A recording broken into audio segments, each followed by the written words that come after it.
हाँ बिल्कुल, चुनाव मजेदार हो गया है। और जो खास तौर से पश्चिमी उत्तर प्रदेश का सिनारियो है, वो बहुत तेजी से बदल रहा है। देखिए, बहुत सारी बातें जो हैं वो चुनाव को प्रभावित करती हैं। अब जैसे राजपूत लोग जो कसम खा रहे हैं या पंचायतें कर रहे हैं, उसका एक बड़ा कारण ये भी है कि जब विधानसभा का चुनाव हुआ था, तो संगीत सोम चुनाव लड़ रहे थे भारतीय जनता पार्टी के, और वहां के सांसद हैं संजीव बालियान।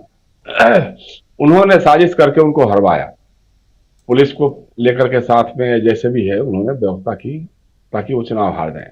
अब संगीत सोम लठ लेके पड़ गए हैं उनको हराने के लिए। उनके जातीय समर्थक जितने भी हैं, वो किसी हालत में भी मानने को तैयार नहीं है। अलग से मीटिंग करवाई, योगी जी ने बात कराई, सब कुछ कराया, लेकिन उसके बावजूद भी लोग मानने को तैयार नहीं हो रहे हैं। इसी तरह से संजीव बालियान ने जयंत चौधरी को हराया था चुनाव। अब जयंत चौधरी के लोग कैसे संजीव बालियान के साथ खड़े होंगे? यशपाल सिंह थे, सत्यपाल सिंह थे जो कमिश्नर साहब थे, अब उनका टिकट कट गया तो जाट लोग अलग से नाराज हो रहे हैं, अलग से उनका ये हो गया है। तो इस तरह की चीजें ऐसी हो रही हैं लगातार।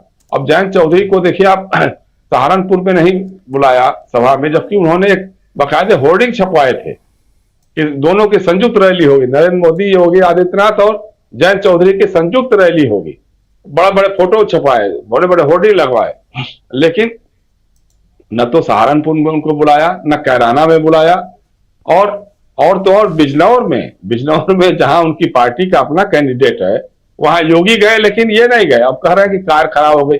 अब ऐसा कहीं होता है क्या कि जो बड़े नेता होते हैं, और भी खासतौर से सत्तारूढ़ दल के नेता होते हैं, उनकी अगर कार पंचर हो जाए या कुछ गड़बड़ी हो जाए तो दूसरी तीसरी पांचवी कार, कितनी भी कार मिल जाएगी, समय पे आप पहुंच सकते हैं। गाड़ियां रहती हैं, गाड़ियां रहती ही रहती हैं। लेकिन सच बात यह है कि अब भाजपा के लोगों को लग गया है कि देखो, उनका इस्तेमाल ये था कि इसको आदमी को ये इंडिया अलायंस से बाहर कर दो, इंडिया अलायंस से बाहर हो जाए, अब उसके बाद उसको छोड़ो हटाओ, पैदल हो जाएगा, अपने आप खत्म हो जाएगा। उनको उससे कोई बहुत प्रेम मोहब्बत नहीं है। उसी तरह से आप देखिए बिहार में जिस तरह से लोक जनशक्ति पार्टी को तोड़वाया था बीजेपी ने, पशुपति पारस को और उनके साथ जो सांसद थे उनको मंत्री बना दिया, पशुपति पारस को। अब जब इस बार चुनाव आया तो उसको कहा कि भैया तुम चुपचाप घर बैठो, हम अब चिराग के साथ जा रहे हैं। तो चिराग के साथ समझौता कर लिया, उसको 5 सीट दे दिया। फिर जब रोने धोने लगे पशुपति पारस, तो कहा कि अच्छा ठीक है, आपको हम राज्यसभा में भेज देंगे, और जो दूसरा आपका भतीजा है वो प्रिंस राज, उसको हम बिहार सरकार में मंत्री बना लेंगे। अब उसको लेके चिराग भनक गए हैं कि पता नहीं अब लोकसभा का चुनाव हम जीतेंगे कि नहीं जीतेंगे, लेकिन चाचा का तो पक्का कर दिया राज्यसभा, तो उसको लेकर के और खुंदस हो गई है। और सबसे बड़ी बात क्या कि जमुई की सीट जहां से चिराग पासवान लोकसभा में सदस्य थे, अभी उस सीट को उन्होंने अपने बहनोई को दे दिया, अरुण भारती को दे दिया। वहां से आरजेडी की कैंडिडेट जो है वो बहुत मजबूत अर्चना रविदास हैं। वहीं के जमुई के एमएलए थे सुमित सिंह, जो इंडिपेंडेंट एमएलए हैं लेकिन नीतीश कुमार की सरकार में मंत्री हैं। अब सुमित सिंह के भाई जो कभी विधायक थे और भाजपा के साथ रहते थे, उन्होंने त्यागपत्र देकर के वो आरजेडी की सदस्यता ले ली, राजद में शामिल हो गए। अब माना जा रहा है कि चुनाव के आगे पीछे सुमित सिंह भी किनारा कर सकते हैं। मतलब दो चीजें एक साथ हो रही है बिहार में, कि लोकसभा का चुनाव ये लोग हार रहे हैं और बिहार की सरकार भी गिरने जा रही है, नीतीश की सरकार भी गिरने जा रही है। अब नीतीश जी अब जुमला कहने के लिए कह रहे हो या उनकी मानसिक स्थिति थोड़ी गड़बड़ हो गई हो, क्योंकि सम्राट चौधरी इशारा कर रहे थे मोदी जी की तरफ दिखा करके कि इनका कुछ गड़बड़ है, जब वो कह रहे 4,000 एमपी आपके साथ खड़े होंगे।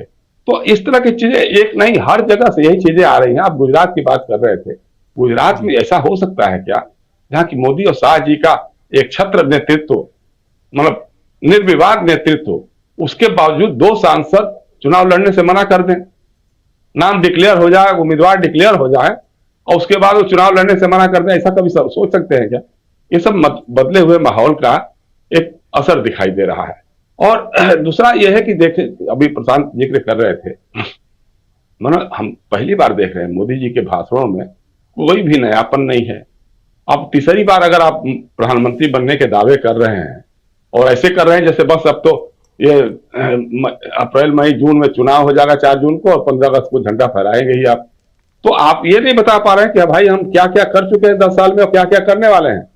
आप कम से कम यही बता देते कि भाई 2014 से लेके हमने जो जो वायदे किए थे, गारंटियां दी थी।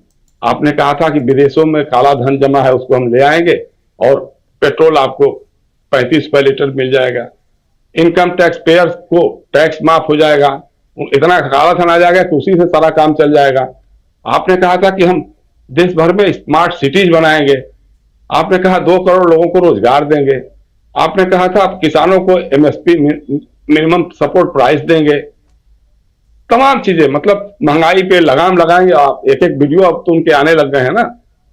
रुपए के बारे में जो आपने कहा था कि साहब जब रुपया कमजोर होता है इसका मतलब कि सरकार की साख कमजोर होती है।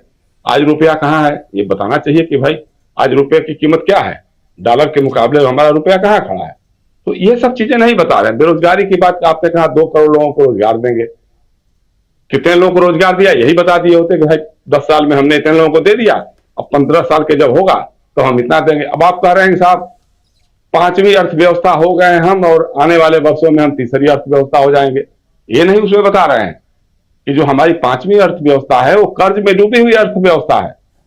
दुनिया के देशों की जो अंतर्राष्ट्रीय फाइनेंस कंपनियां हैं, एजेंसीज हैं, हमारी जीडीपी के 1.5 गुना उनका कर्ज हमारे ऊपर लगा। हर भारतीय पर 1.5 लाख रुपए का कर्ज मोदी जी की सरकार ने लाद के रखा हुआ है।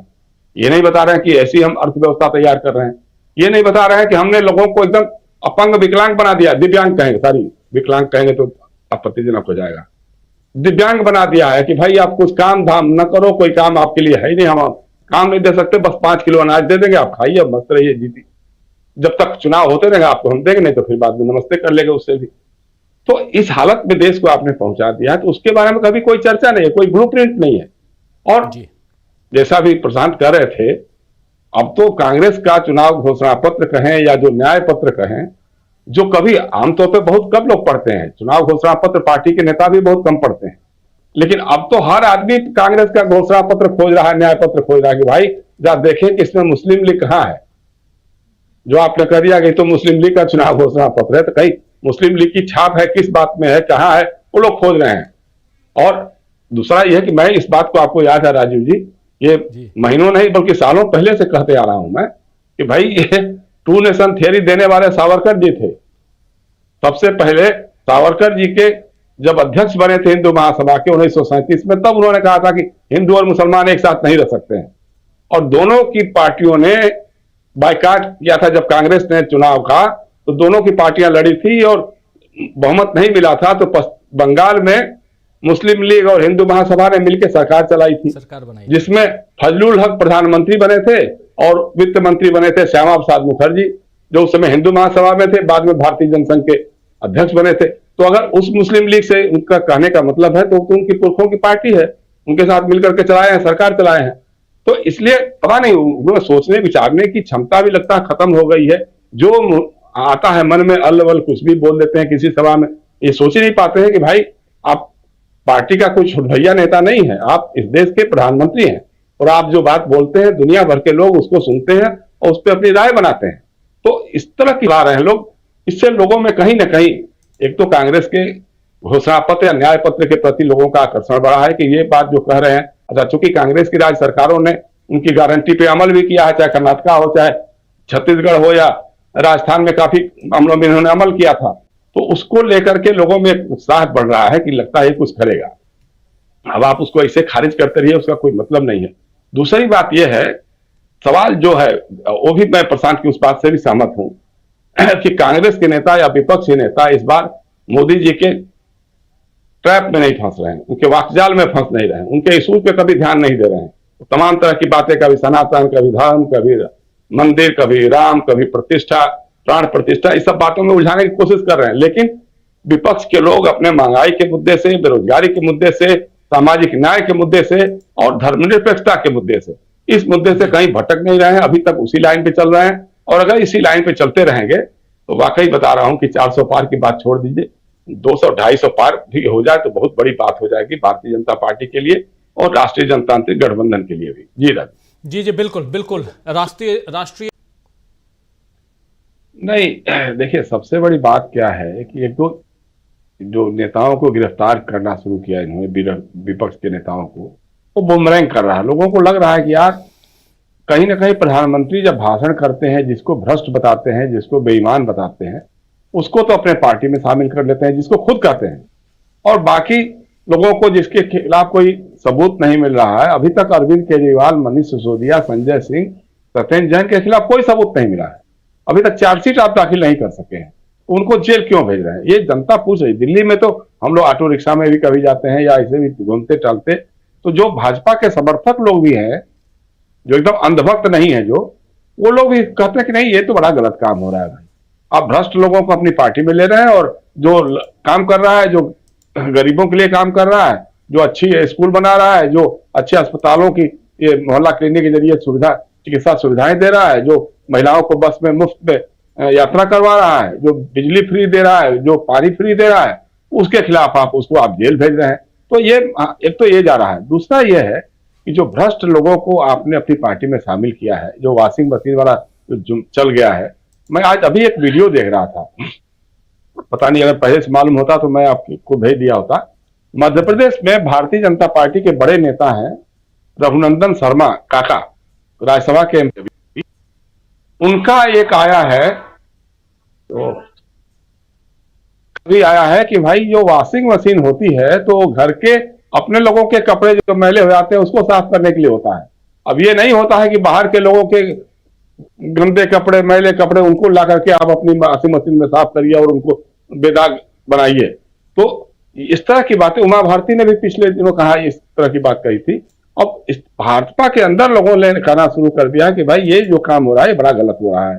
ये पार्टी में जो बाहर से भ्रष्ट बेईमान लोगों को, जिसको खुद आप भ्रष्ट कहते हैं, बेईमान कहते हैं, उसको अपनी पार्टी में ले आ रहा है। इसका विरोध अंदर खाने भी बहुत शुरू हो गया है। एक दूसरा, अभी जो प्रशांत कह रहे थे, आप देखिए, ये बहुत मामूली बात नहीं है। तमिलनाडु के तांबरम रेलवे स्टेशन पर 4 करोड़ रुपए की नकदी पकड़ी गई है, वो भाजपा के बड़े नेता के भाई के पास। और उन्होंने बताया कि वो तिरुनेलवेली से आया है पैसा, वो चुनाव कार्य के लिए आया हुआ है। तो न तो इलेक्शन कमीशन का कहीं ध्यान है, न ईडी और सीबीआई का कहीं ध्यान है। अगर मान लो अभी कुछ होता विपक्ष, या न कहीं गोदी मीडिया का ध्यान है। अगर यही किसी विपक्ष के नेता या उसके कैंप में किसी के यहाँ पकड़ा गया होता या मिला होता ये रकम, तो आज देखिए थे कि पूरा 24 घंटा इसी पे चलता है, लेकिन कहीं कोई चर्चा ही नहीं हो रही, कोई बात ही नहीं हो रही है। इसका मतलब यह है कि एक चुनाव क्षेत्र में जो पहली खेप आई है वो 4 करोड़ की है, तो और कितने करोड़ आ रहे होंगे, जा रहे होंगे, कैश है, नकद है। ये इलेक्ट्रोल बॉन्ड तो जो है सो अलग है ही है। तो एक तो ये माहौल बन रहा है कि इसके खिलाफ लोगों में जब हो गया है कि भाई ये भ्रष्ट पार्टी है, इसमें कहीं कोई दो राय नहीं है। भ्रष्टाचार के खिलाफ जितनी जोर शोर से बोलते हैं मोदी जी, उतने ही भ्रष्टाचार के किस्से उनके लोगों के निकल के आते हैं। दूसरा जो बात हो रही थी, जैसे पश्चिमी उत्तर प्रदेश में बार बार कि राजपूत नाराज हैं, जाटों का बहुत हिस्सा नाराज है। जयंत चौधरी का एक देखा मैंने ट्वीट, और उनका एक बयान भी देखा था, वो जो कृषि कानूनों की तरफदारी कर रहे थे, वो जिसके विरोध में सारे किसान लड़े झगड़े, सब संघर्ष हुआ, आंदोलन हुआ, उसके पक्षदार बन गए। वो तो बोले कि नहीं बहुत अच्छा था, इससे तो किसानों का बड़ा भला होने वाला था, लेकिन लोग समझे नहीं और ये नहीं किए। तो उनके खिलाफ भी गुस्सा जबरदस्त हो रहा है। तीसरी एक महत्वपूर्ण बात जो पश्चिम उत्तर प्रदेश में देखने को मिली है, पहली बार हुआ है, हम हाल के जितने चुनाव में जो सबसे बड़ा सेगमेंट जो बीजेपी के साथ खड़ा होता था वो था ब्राह्मण समाज। इस बार ब्राह्मण समाज भी बहुत पूरी तरह से नाराज हो गया है बीजेपी के साथ। अभी जो अमरपाल शर्मा को टिकट दे दिया है, अखिलेश यादव और कांग्रेस के लोगों ने जो टिकटों का बंटवारा किया है खासतौर से पश्चिमी उत्तर प्रदेश में, वो बहुत ही सोच समझ के, बहुत ही सामाजिक समीकरण को बिठा करके किया है, और उसका फलीभूत होते हुए दिखाई दे रहा है। गाजियाबाद में डॉली शर्मा को दे दिया है, डॉली शर्मा मेयर भी रह चुकी है वहां पे, और वहां अमरपाल शर्मा विधायक रह चुके हैं कभी, और उनका काफी अपना असर है। तो एक जाटों का, मुसलमानों का, ब्राह्मणों का, राजपूतों का, ये सारे तबके अगर एक साथ मिल जाते हैं, जाटों का भी बड़ा हिस्सा आएगा ही आएगा, राजपूत तो खुल करके आ ही रहे हैं लोग, तो आप कहां बीजेपी टिकेगी, कहां कौन से क्षेत्र में कौन इसका जो वोटर कौन बचेगा। दूसरा ये कि मायावती जी ने भी इस बार जो टिकटों का वितरण किया है, वो मायावती जी को बी टीम कहिए चाहे सी टीम कहिए, जो भी कहिए, लेकिन इस बार जो उनके उम्मीदवार आ रहे हैं वो बीजेपी को नुकसान करते हुए दिखाई दे रहा है, क्योंकि बहुत सारे जो ऐसे लोगों को टिकट दिया है जो बीजेपी के जनाधार में सेंध मार रहे हैं, जो इंडिया अलायंस के अंदर नहीं कर रहे हैं। तो इसलिए चूंकि अब जब बिगड़ने की बात शुरू हो जाती है तो हर लेवल से बिगड़ना शुरू होती है, हर ओर से बिगड़ना शुरू होती है। तो पता नहीं, देखिए राजनीति में, चुनाव में कब क्या होगा, अंतिम समय पर क्या हो जाएगा, इसका कोई नहीं बता सकता है। लेकिन आज की तारीख में जो बेरोजगार नौजवान हैं उन पे जो लाठियां पड़ी हैं, जो किसान हैं उन पे जो आंसू गैस के गोले पड़े हैं, ये लाठियां और आंसू गैस के गोले अब मोदी जी और उनकी सरकार से अपना हिसाब मांग रहे हैं। बेरोजगार नौजवान और किसान अपना हिसाब मांग रहे हैं कि साहब आपने हमको नौकरी नहीं दी, नौकरी की मांग करने आए हम लखनऊ की सड़कों पे, इलाहाबाद की सड़कों पे, दिल्ली की सड़कों पे, तो आपने हमको पिटवाया। जब हम दिल्ली आ रहे थे किसान अपना दुख व्यक्त करने के लिए, दुखड़ा रोना सुनाने के लिए, तो आपने हमारे ऊपर आंसू गैस के गोले चलाए। तो अब समय आ गया है कि अब इसका आपको हिसाब देना पड़ेगा, एक एक लाठी का, एक एक आंसू गैस के गोले का। इसलिए माहौल तो जबरदस्त है। जो जनता में जो बेचैनी थी वो आक्रोश बन के, देखिए चुनाव प्रक्रिया शुरू होने से पहले माहौल कुछ और था, लेकिन हमने पहले भी कहा था कि जब चुनाव की प्रक्रिया शुरू हो जाएगी तब देखिएगा असंतोष जो है आक्रोश का रूप लेकर के दिखने लग जाएगा। इसी तरह से 1977 में बार बार रिपीट करता हूं, 1977 में भी ऐसा ही था। चुनाव की प्रक्रिया शुरू होने से पहले लगता था कि सब एकदम अलग चीज है, अलग देश है, बन गया है। लेकिन जब चुनाव प्रक्रिया शुरू हुई, लोग निकल के आने लगे, विपक्ष के लोगों के पास पैसा नहीं था, लोग खुद से चंदा दे देकर के एक एक रात में 2-2, 3-3 बजे, 4-4 बजे तक सभाएं हमने देखी थी उस समय। तो आज तो चूंकि 10 बजे के बाद आप सभा नहीं कर सकते हैं। दूसरा जो आप बात कर रहे थे, खजुराहो में जो समाजवादी पार्टी के उम्मीदवार का नॉमिनेशन जो रद्द कराया गया है, रद्द किया हुआ नहीं है, रद्द कराया गया है।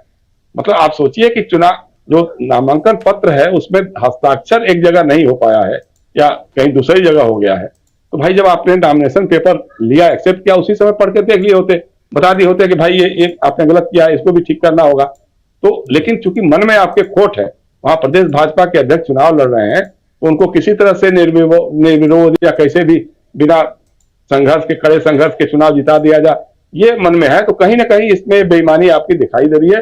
और चुनाव आयोग अभी तक, चूंकि अदालत में जाने की बात भी लोग कर रहे हैं, अब पता नहीं उसके आगे क्या हुआ क्या नहीं हुआ, लेकिन इसमें कहीं ना कहीं चुनाव आयोग जो है उस पर पक्षपात के आरोप को लगना शुरू हो गए हैं। जी राजीव जी बिल्कुल, चुनाव आयोग पे पक्षपात के आरोप तो भयंकर लग रहे हैं। और चाहे वो मध्य प्रदेश का खजुराहो सीट हो या इधर कुरुक्षेत्र हो, हरियाणा का, जहां कैथल में एक रैली के लिए अनुमति मांगने पर जो कुछ हुआ, इसको आप सब अच्छी तरह से जान रहे हैं कि वहां कुछ गालियां। जयशंकर जी कुछ जोड़ना चाह रहे हैं आप? को रद्द किया रैली की मांग को, और उसमें गाली गलौज किया, मतलब बहुत ही अभद्र भाषा, मां की गाली देकर के लिखा उसमें। बिल्कुल, अब इसका बिल्कुल, कोई संज्ञान नहीं